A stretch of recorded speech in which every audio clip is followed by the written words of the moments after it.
Caution is out in Daytona, and Jimmy Johnson is out of the Can-Am Duel. Let's take a look at what happens. You'll see Johnson drop down out of the single file line. It's Eric Almirola climbing out. Here he is on the right side of the screen. See what happens here. Jimmy drops out of line after they come through the trial. Well, he realizes he has a problem. It looked like the car got pretty loose right there. As he moves down, I believe he blows a left rear tire, sends him into Eric Almirola. Daniel Suarez has to avoid him, spins to the infield. I think other than some tires, Daniel might be okay. Heavy damage to the 48 of Jimmy Johnson. All right, let's turn up our Fox visor cam and show you what Daniel Suarez saw. Half back front, half back to the 43. Great job, great instincts to be able to turn to the left. He saw in the corner of his eye Jimmy Johnson having a problem in turning back into the field and avoided him. Eric Almirola from his rear bumper.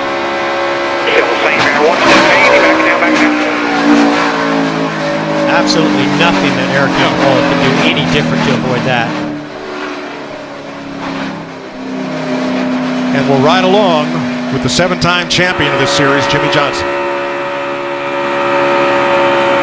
He gets a little loose right there. He checks up. Oh, you can hear it pop. I heard that Heard it pop. He felt it. He felt it. Backed off, got down low, but when it popped, it just went left. Now, I don't know if he ran something over, but these cars are down, sparking a lot. These are the highest speeds they've seen in any kind of conditions. I just wonder if maybe there was a rub on that left rear fender. Here's Jimmy Johnson's radio. I didn't see any tire rubs or anything. I'm really perplexed. All right. Well, we'll get the backup up. All right, bud. Thanks, man. Sorry. Yeah, clearly in that view, the left rear was down. Daniel Suarez has made a pit stop and continues. Jimmy Johnson and Eric Almirola will not. Jimmy Johnson lost a left rear tire on lap 9, collected Eric Almirola. They're wrecking. 24's around. Oh, no. William Byron, the rookie. Hold her down. Stenhouse jumped out to make a move. 17. I don't know if that... Never touched you, but he pulled you around with air. Yeah. That's exactly what I saw. Yeah. When Byron was already... The back of the car was definitely unstable. There's not that much damage. No, the right front's down, but the car doesn't look bad. I can't tell here. You know, the damage I looks think the right minimal. side is banged up pretty good.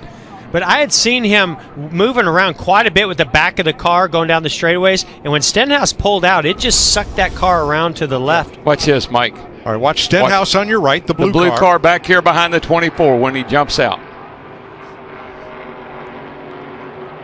He gets right up to that rear bumper and then goes to side draft that left rear. Well, I mean, look how close he is. And it just, basically, that just packs air like Larry was talking earlier, but instead of pulling him back, it actually took the back of the car and turned it around. Mike, I think the way the air is moving around these cars right now, with the cars the way they're set up, nobody's really sure what's causing these things to happen.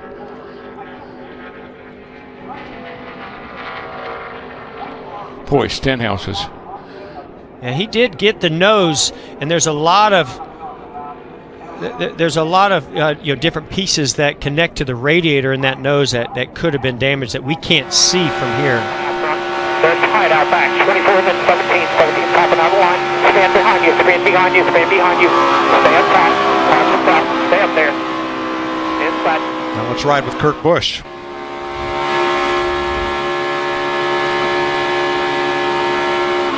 Wow. That just shows. Spin it, left, keep digging, straight ahead. You're all clear here, all clear. Wow, what a shot. That was incredible. We were just all kind of riding in a single file line, and a couple guys were trying to make the bottom work and just got sucked around. So David Gilliland is around down in turn 1 and took a pretty hard hit into the wall. Heavy that will put us under our 3rd caution flag. And we talked about Be okay. Alex Bowman being far enough. He's an idiot. He won 2 of these things. Now he's a hero. So, luckily, he was able to avoid that. round of applause. Let's see Let's see where Stenhouse was in this whole thing, because he was right there. Gilliland was in 12th, and Ricky Stenhouse to the inside trying to make something happen. The white car is Gilliland. He's going to come up on his Oh, it's a very similar situation. Oh, no, that didn't get him loose there. Now he gets a run, gets into the corner. Oh, same exact situation. As he crossed over, that is basically just turning these cars sideways. When you get that close and pack air in the left rear, I just turned him right around. Jeff, I just think that shows what a fine line it is between a car that you can hang on to and one that just a little air moving and you go around. And again, no contact between the two. No. And Stenhouse obviously is very confident in his car's ability to move around because he's making some pretty aggressive moves. It's hard lick right there. That nose hammered that wall.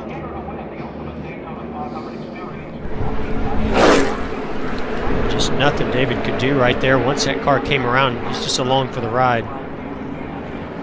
You know, you're just riding along, minding your own business, and somebody gets underneath you and turns you around. And 12 to try to get up there and get the lead. That's what the 12 just paid back by trying to take the lead there. Crash on the back straightaway. Keselowski tried to jam it in there and bump draft. And pays the price. That's a good race car that just got torn up. Jammed it in there. The hole closed right up on Brad. Yeah, I mean, look, I couldn't tell if he was trying to come up or if the one car, McMurray, just forced the issue. That's what I say, Paul. Not happy. Jamie McMurray just closed that hole right up. That's absolutely the last thing you want to have happen in this duel. Especially when you have a car as good as Brad Keselowski's. And here comes McMurray coming to the rear bumper. It looks like the two actually moves down a little bit for a split second and then thinks twice about it, but McMurray was there by then.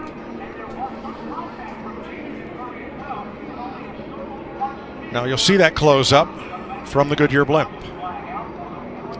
So great run here by McMurray. Now Keselowski's trying to figure out what to do with it. He almost thought about going to the 12, but he comes back up and McMurray filled that space and nowhere to go but in the wall. Wow. That's a shame because that too is a great car and now they've got to go to a backup. I was so surprised to see Blaney make that move with 3 to go on his teammate Logano. Yeah, you can see as he starts to come up, they hooked a little bit, and it made it even look worse as Keselowski turned into the outside. Well, we saw Blaney do this very same thing in the Clash. He tried to get the lead, and he pulled out a line, and nobody went with him. I think he still ended up 4th, but he doesn't want to. He doesn't want to run second. 38 and 17 behind you. Outside with a run. Keep coming straight ahead, straight ahead. You're good, you're good. Caution's out here. Nice. Up there, side by side. Hold by one out front. One inside. Half out front.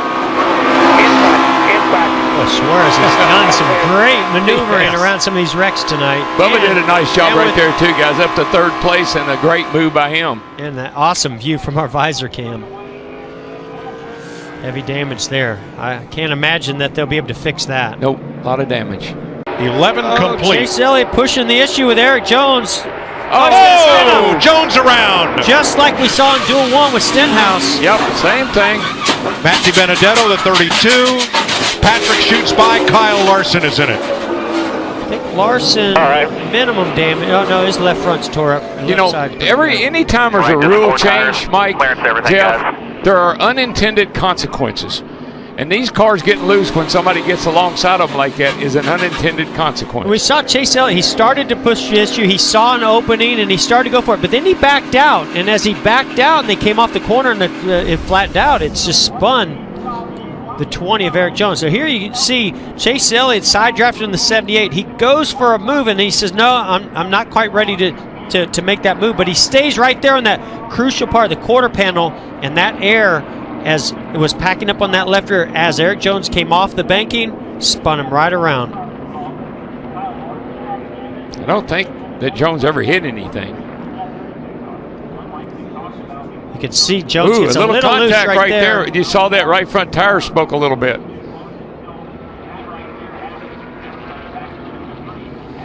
And a tough break for the 32 at DiBenedetto. Go Fast Racing, one of the sport's smaller teams, caught up in that one. Danica did a great job making it through. Did he touch you? No, he was sideways the whole time.